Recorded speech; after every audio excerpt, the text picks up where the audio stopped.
tagal namin di nakakapag-usap ni Kuya. Kapag nalaman kong nagsisinungaling ka, ipakukulong kita!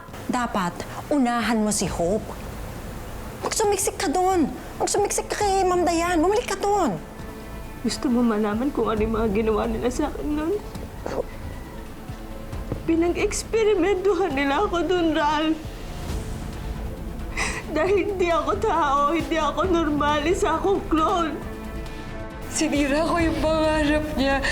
Kinuha ko yung pangarap niya na magkaroon ng totoong pamilya.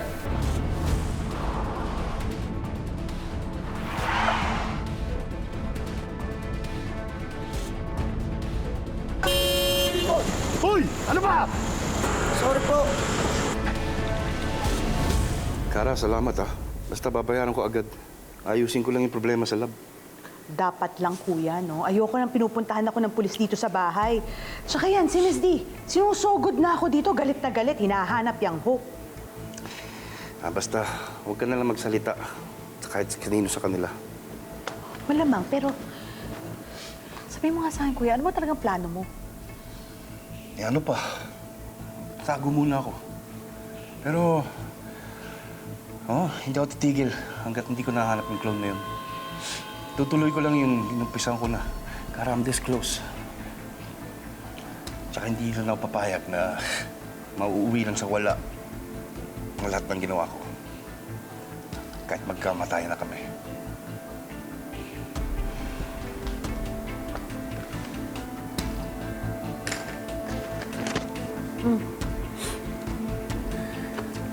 Thank you.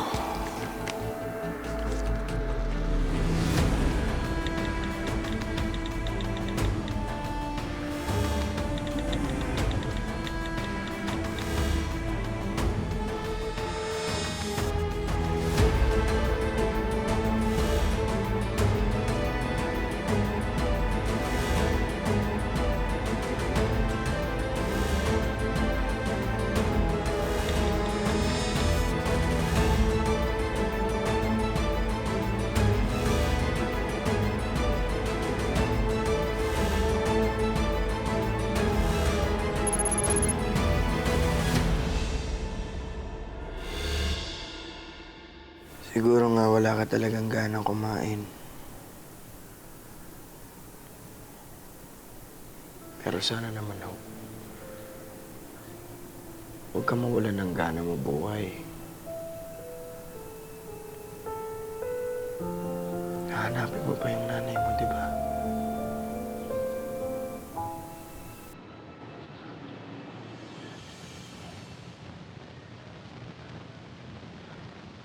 Salamat, Laura.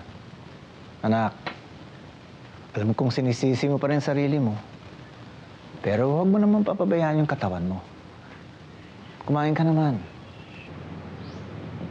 Do you know how I feel right now, Papa? This is the second time na namatayan ako ng anak. And I feel worse. Pakiramdam ko kasalanan ko yung nangyari. Huwag ka mawawala ng pag-asa. Malaki pa naman ang posibilidad na buhay pa si Hope. Kailangan lang, hanapin natin siya.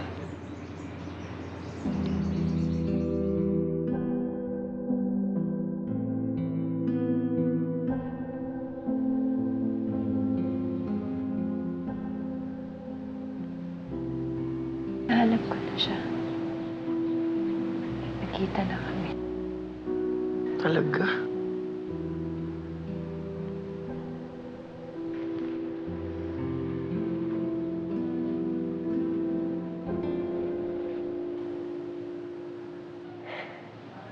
Alam mo ba kung sino siya?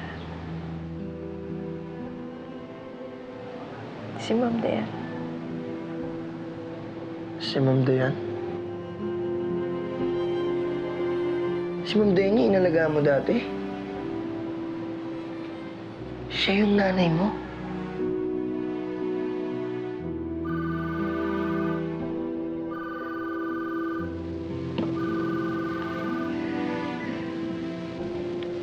Zach?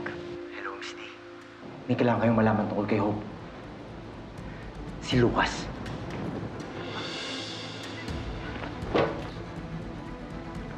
Ano rin sabi? Papa, si Zach, nabanggit niya yung pangalan ni Lucas. Hindi kaya hawak ni Lucas si Hope? Nasa panganib yung buhay ng anak ko. Kailangan ko siyang iligtas. Pinagtagpo kami dahil meron kaming connection sa isa't isa.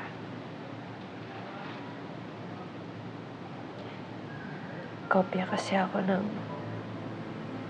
anak niya na si Bianca. At kamukhang-kamukha ko siya.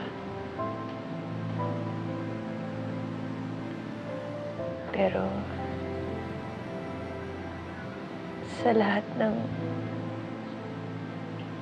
pinagdaanan namin at pinagsamahan namin ni Ma'am Dayan, hindi niya ako tanggap. Susumbong ka kay Miss D?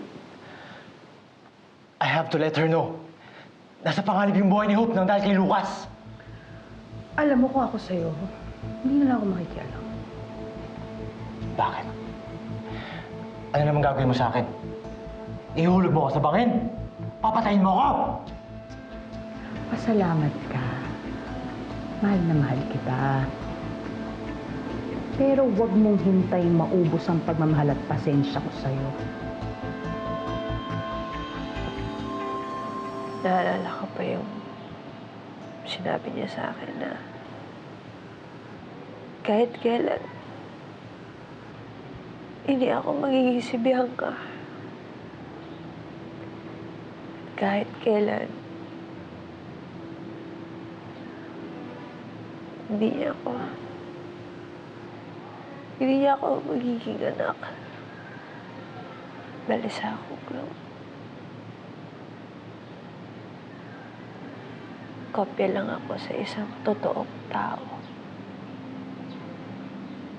Hindi ako gawa ng Diyos.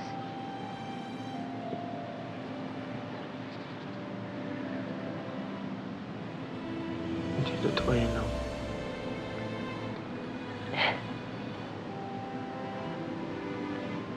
Siguro naman, hindi mo ako masisisi kung mawalan ako ng gana mabuhay, di ba? Kasi kung hindi ako tao, ano bang saysay ng buhay ko?